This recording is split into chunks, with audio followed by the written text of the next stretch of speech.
Corona virus करके डर और सहम का माहौल है और ब्लैक फंगस की है सर, ये जरूर क्लियर करो। पेशेंट्स में जो कोरोना वायरस के साथ साथ ये पर्टिकुलर फंगस, उसको हम पहले भी देख चुके हैं कि ब्लड शुगर बढ़ने से ये डिजीज बहुत बढ़ जाता है। कोरोना पेशेंट में वो स्टेरॉइड देने लग गए बहुत ज़्यादा डोज में। हम कहते हैं 6 मिलीग्राम पर डे, उससे ज़्यादा डेक्सामेथासोन देना नहीं चाहिए।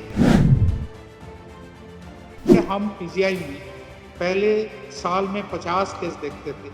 मैं आपको क्या बताऊं, मैं लास्ट 3 दिन में 4, 6, 10, 20 मरीज देख लिया 3 दिन में। अब सोचिए 3 दिन में 20 मरीज, 8 साल में 50 मरीज देखते थे। तो ये तो डिजीज जो है ये कोरोना के साथ बहुत ज़्यादा बढ़ गया। कभी भी आपका इस तरह से सिम्टम्स होती है, फेशियल पेन हो रहा है, नाक ब्लॉक हो गया, नेजल डिस्चार्ज बढ़ गया, आप दांत लूजनिंग हो रहा है, दांत निकल जा रहा है, इमीडिएटली डॉक्टर के पास आइए। जब इसको ऑलरेडी आंखों में इन्वॉल्व हो गया, ब्रेन में इन्वॉल्व हो गया, उस मरीज को बचाना बहुत मुश्किल हो जाती है। सत श्री अकाल, तुसीं देख रहे हो प्रो पंजाब टीवी। मैं हाँ विक्रम सिंह। कोरोना वायरस के केस लगातार वध रहे हैं और इसे दे विच एक नवी बीमारी चर्चा दे विच आई है जिसका नाम ब्लैक फंगस है और इसनूं लैके भी लोगों के विच खासी चर्चा है कि ये कोरोना वायरस तो बाद ब्लैक फंगस है कि। इस नूं लैके असीं अज साडे नाल कनैक्ट किया सीनियर डॉक्टर जो कि पीजीआई तो डॉक्टर अरुणालोक चक्रवर्ती ने और हैड ने डिपार्टमेंट ऑफ मैडिकल माइक्रोलॉजी दे। इन्हां नाल गलबात करांगे। सर बहुत बहुत स्वागत है प्रो पंजाब टीवी ते। आपसे स्वागत। सर कोरोना वायरस एक पासे है और दूसरे पासे चर्चा चल पई कि ब्लैक फंगस नाम की बीमारी है। ये जरूर क्लीयर करो क्योंकि तुसी उस डिपार्टमेंट दे हो। ब्लैक फंगस है की है, लक्षण की ने, इलाज की है, क्योंकि बड़ा लोगों के विच कोरोना वायरस करके डर और सहम का माहौल है और ब्लैक फंगस की है सर, ये जरूर क्लियर करो। अच्छा, ब्लैक फंगस को जो बोल रहे हो ना, ब्लैक फंगस, ये ब्लैक फंगस नहीं है। ब्लैक फंगस एक अलग ग्रुप ऑफ फंजाई है जिसका डिजीज डिफरेंट टाइप है। मुझे पता नहीं कहाँ से ये ब्लैक फंगस नाम उद्भूत हुआ, उससे बहुत समस्या खड़ा हो गया साइंस माहौल में, क्योंकि ये डिजीज जो है इसको कहते हैं म्यूकोरमाइकोसिस, एंड म्यूकोरमाइकोसिस कभी ब्लैक होता ही नहीं है। इसका डिजीज के वजह से समटाइम्स नेक्रोसिस एरिया को ब्लैक दिखते हैं, उसको हम ब्लैक फंजाई बोलना ठीक नहीं है ना। ये जो समस्या खड़ा हुआ है, ये खड़ा हुआ 2-3 कारण से। एक तो है हमारा ये जो कोरोना पेशेंट में काफी मतलब अराउंड 30% लोगों 30% लोगों को देखा है they have got diabetes. Now diabetes के वजह से जो होता है इस पेशेंट में, जब स्टेरॉइड देते हो तब डायबिटीज का ब्लड शुगर लेवल बहुत बढ़ते जाते हैं। वो बढ़ने से क्या होता है समस्या, ये पेशेंट्स में जो कोरोना वायरस के साथ साथ ये पर्टिकुलर फंगस, उसको हम पहले भी देख चुके हैं कि ब्लड शुगर बढ़ने से ये डिजीज बहुत बढ़ जाता है। हमारा पहले भी ऑब्जर्वेशन रहा इन केस ऑफ द जो हाई ब्लड शुगर लेके जिसका अनकंट्रोल डायबिटीज रहते हैं और डायबिटिक कीटोएसिडोसिस डेवलप कर जाते हैं, उसमें म्यूकोरमाइकोसिस बहुत ज्यादा होती है ना। ये कोरोना पेशेंट में तो स्टेरॉइड देने लग गए बहुत ज्यादा डोज में। हम कहते हैं 6 मिलीग्राम पर डे, उससे ज्यादा डेक्सामेथासोन देना नहीं चाहिए। बट कोई डॉक्टर जो है जब पेशेंट रेस्पॉन्ड नहीं कर रहा है तो उसको 20-25 तक देने लग जाते हैं। तो उससे क्या होता है, जो ब्लड शुगर लेवल बहुत बढ़ जाता है, तो इससे जो म्यूकोर वो बहुत शांत से उसमें ग्रोथ होने लग जाता है। तीसरी बात है, हमारा ये जो इन्फ्लेमेटरी स्टेट होती है कोविड में, उसमें एक चीज जिसको कहते हैं फेरिटिन, उसका लेवल भी बढ़ जाता है। फेरिटिन से आयरन मिलता है एंड ये फंगस को आयरन बहुत अच्छा लगता है, वो इसका खाद्य बन जाता है। तो इसके वजह से भी वो इन्फेक्शन ज्यादा फैलते रहते हैं ना। इसको बीमारी को आपका सबसे बड़ा इम्पोर्टेंट जो चीज है जब आप कोरोना पेशेंट को मैनेज कर रहे हो, साथ साथ ब्लड शुगर लेवल चेक करो। ब्लड शुगर लेवल बढ़ते जा रहा है तो इमीडिएटली आपको उसको कंट्रोल करना जरूरी है। इसमें इंसुलिन देना भी जरूरी है एंड वो नहीं करोगे तो ये डिजीज जो है बहुत ज्यादा फैलते जाएंगे। अब ये जो है डिजीज कोरोना होने के बाद कुछ देर बाद होती है, जब आपने स्टेरॉइड दिया बहुत कुछ हुआ, बट इवन ये भी देखा गया पेशेंट को आपने डिस्चार्ज कर दिया, कोविड से क्योर हो गया, बट पेशेंट में ये इन्फेक्शन उसके बाद डेवलप हो जाती है। तो इसीलिए जब आप छोड़ते हैं पेशेंट को एडवाइस कीजिए, स्पेशली जो डायबिटिक पेशेंट है उसको बताइए जे ये डिजीज होने का चांस जो अर्ली मैनिफेस्टेशन है, अर्ली सर मैनिफेस्टेशन में क्या होता है, पता किਵੇਂ लगेगा कि ब्लैक फंगस हो गया, मतलब लक्षण जो है वो जरूर क्लियर करिएगा। वो यही मैं बोल रहा हूँ। जो पहले क्या होता है, एक साइड में आप फेस में पेन शुरू होता है, उसके बाद जो होती है उसका नेजल ब्लॉकेज होता है। Nasal blockage is a very important finding and उसके साथ जो डिस्चार्ज होते हैं नाक से, वो डिस्चार्ज ब्राउन और ब्लैक कलर की होती है। आप इमीडिएटली ये लक्षण में डॉक्टर के पास चले जाए तो वहां पर नेजल एंडोस्कोप से जो नेक्रोटिक मटेरियल है वो लैब में भेज दे, तो लैब इमीडिएटली 1 घंटा के अंदर उसको डायग्नोसिस कर पाएगा। डायग्नोसिस करने से वहाँ सर्जरी करके सारे नेक्रोटिक मटेरियल निकाल के एंटीफंगल देना जरूरी है। एंटीफंगल में भी जो है ना, एम्फोटेसिन बी, लाइपोसोमल एम्फोटेसिन बी एसेंशियल है। कोई कोई डॉक्टर ने दवाई दे देते हैं जैसे फ्लूकोनाजोल, वोरिकोनाजोल, इकाइनोकैंडिन, ये सारे उसके काम नहीं करता है। इसमें हमको 3 दवाई का काम हो सकती है। एक है एम्फोटेसिन बी, दूसरी है पोसाकोनाजोल, तीसरी है इसाबुकोनाजोल। सो ये डॉक्टर को आइडिया होना चाहिए कौन सी दवाई कितना डोज में देना चाहिए। That is very important. आज ही मुझे अभी ईमेल मिला इंदौर से, उसमें क्या हुआ, उस लड़की का फादर इन लॉ, उसका कोविड था, कोविड के बाद उसका म्यूकोरमाइकोसिस डेवलप हुआ, उसका म्यूकोरमाइकोसिस का जॉ में इफेक्ट हुआ। वो डेंटल सर्जन के पास गए, वो डेंटल सर्जन उसका जो नेक्रोटिक मटेरियल निकाल के, दांत जो गिर गया उसको निकाल के छोड़ दिया एंटीबायोटिक देके। अब बेचारी उसने कैसे पता नहीं, मेरा कॉन्टैक्ट मिला उसको, वो इमीडिएटली ईमेल भेजा जे इसको एंटीफंगल तो दिया ही नहीं। ये बड़ा रिस्की होती है। जे डॉक्टर्स जिनको पता नहीं है, जिनको पता है उस डॉक्टर के पास भेजना जरूरी होती है, जो इन्फेक्शस डिजीज स्पेशलिस्ट है।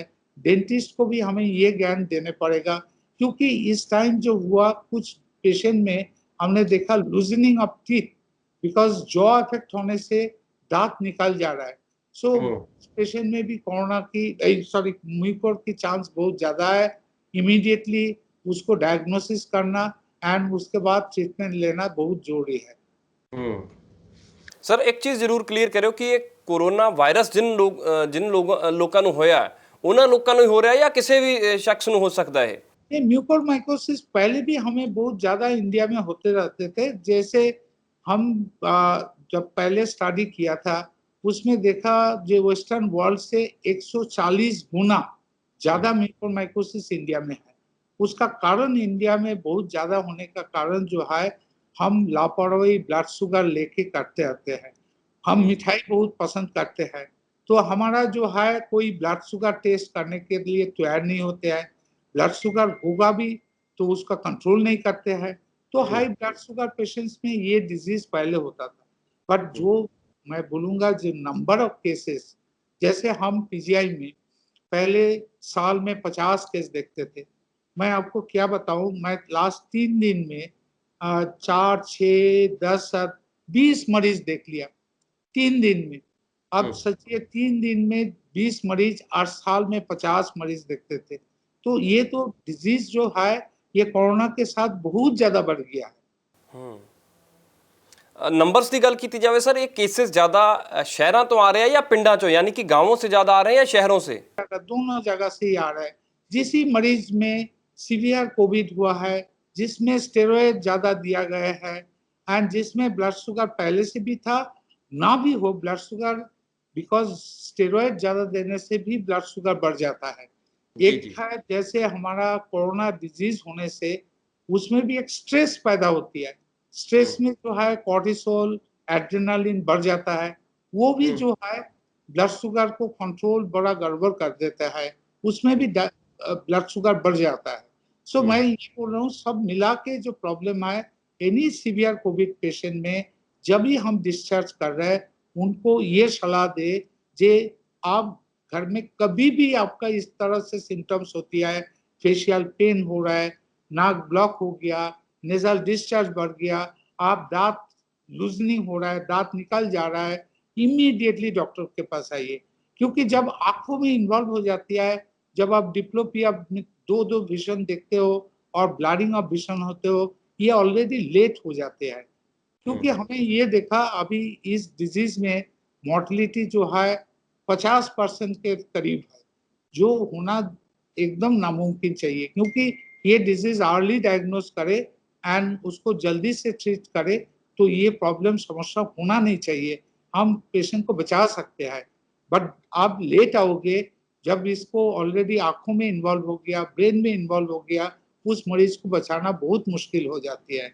तो इसीलिए अर्ली डिटेक्शन इस द सबसे बड़ा इम्पोर्टेंट इसका जरूरी ये है तरीका है। मतलब सर इसका इजीली इलाज हो जाता है, इजीली इलाज अवेलेबल हैगा इसका? बट अभी जो है एक समस्या खड़ा हो गया, ड्रग नहीं मिल रहा है।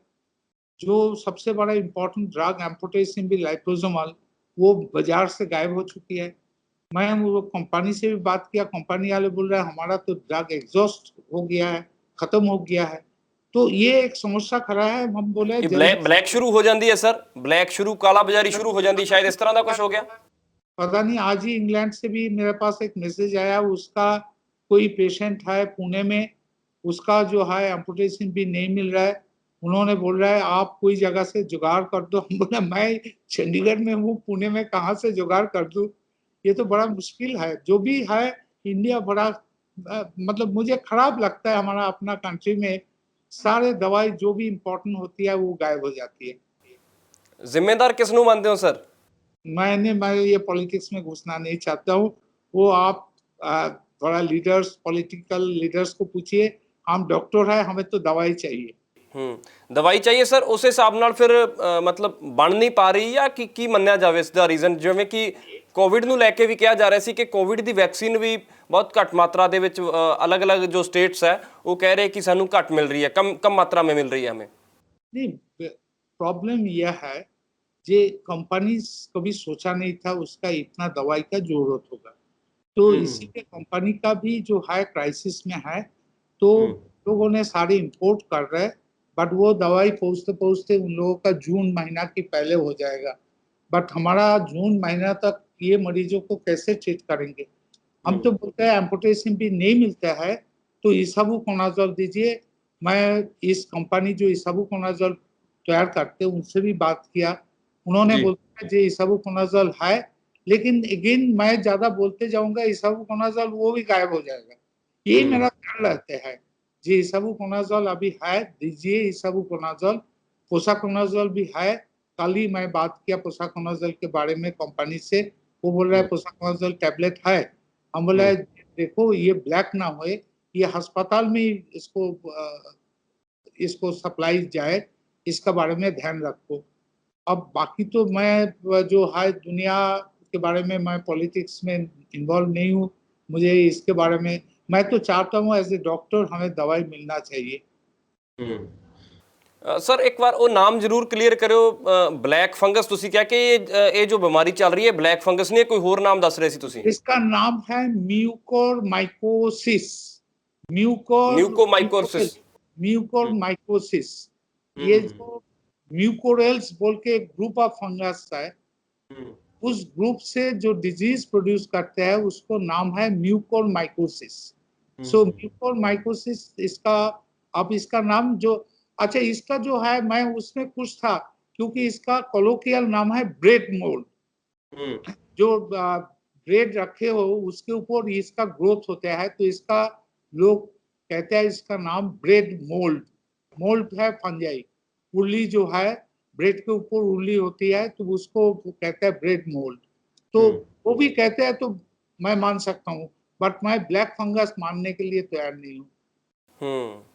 ਇਹ ਸਰ ਬਹੁਤ ਸ਼ੁਕਰੀਆ, ਤੁਸੀਂ ਇਹ ਕਲੀਅਰ ਕਰ ਦਿੱਤਾ, ਕਿਉਂਕਿ ਮਾਰਕੀਟ ਦੇ ਵਿੱਚ ਜਾਂ ਦੁਨੀਆ ਦੇ ਵਿੱਚ ਇਹੋ ਹੀ ਚਰਚਾ ਚੱਲ ਰਹੀ ਹੈ ਕਿ ਬਲੈਕ ਫੰਗਸ ਨਾਮ ਦੀ ਇਹ ਬਿਮਾਰੀ ਹੈ ਔਰ ਇਸ ਤਰ੍ਹਾਂ ਲੋਕਾਂ ਨੂੰ ਬਹੁਤ ਨੁਕਸਾਨ ਹੋ ਗਿਆ। ਇਹ ਵੀ ਤੁਸੀਂ ਚੰਗਾ ਕੀਤਾ ਕਿ क्लियर कर देता कि नुकसान तो है, देखो कितना लोगों का आंखें चले गए, कितना लोगों का डेथ हो चुकी है, बट जो नाम जो है सही साइंटिफिक नेम को कहना चाहिए, ये भी मैं जरूरी होती है।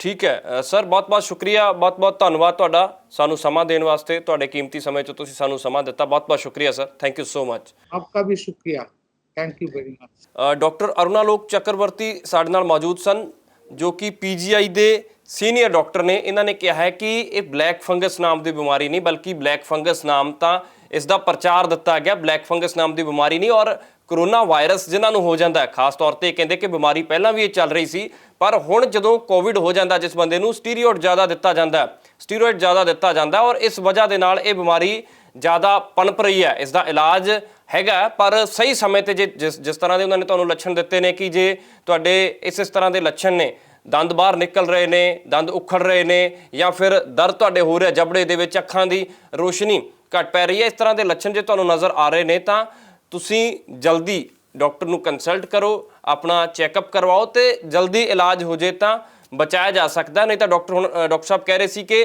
ਅੱਖਾਂ ਦੀ ਰੋਸ਼ਨੀ ਵੀ ਜਾ ਸਕਦੀ ਹੈ, ਇਸ ਤਰ੍ਹਾਂ ਦੇ ਜੋ ਖਾਮਿਆਜੇ ਭੁਗਤਣੇ ਪੈ ਸਕਦੇ ਨੇ। ਸੋ ਇਸ ਲਈ ਤੁਸੀਂ ਆਪਣੇ ਆਪ ਨੂੰ ਸੇਫ ਰੱਖੋ, ਮਹਿਫੂਜ਼ ਰੱਖੋ। ਹੋਰ ਵੀ ਲਗਾਤਾਰ ਸਾਡੀ ਕੋਸ਼ਿਸ਼ ਰਹੇਗੀ ਕਿ ਅਸੀਂ ਆਉਣ ਵਾਲੇ ਦਿਨਾਂ ਦੇ ਵਿੱਚ ਵੀ ਹੋਰ ਡਾਕਟਰਸ ਦੇ ਨਾਲ ਕੰਸਲਟ ਕਰਦੇ ਰਹੀਏ ਤੇ ਤੁਸੀਂ ਘਰ ਬੈਠੇ ਹੀ ਇਹ ਜੋ ਜ਼ਰੂਰੀ ਜਾਣਕਾਰੀਆਂ ਨੇ ਇਹ ਤੁਹਾਡੇ ਤੱਕ ਅਸੀਂ ਪਹੁੰਚਾਉਂਦੇ ਰਹੀਏ। ਹੋਰ तमाम ਖਬਰਾਂ ਤੇ ਅਪਡੇਟਸ ਲਈ ਜੁੜੇ ਰਹੋ ਪ੍ਰੋ ਪੰਜਾਬ ਟੀਵੀ ਦੇ ਨਾਲ। ਬਹੁਤ ਬਹੁਤ ਧੰਨਵਾਦ।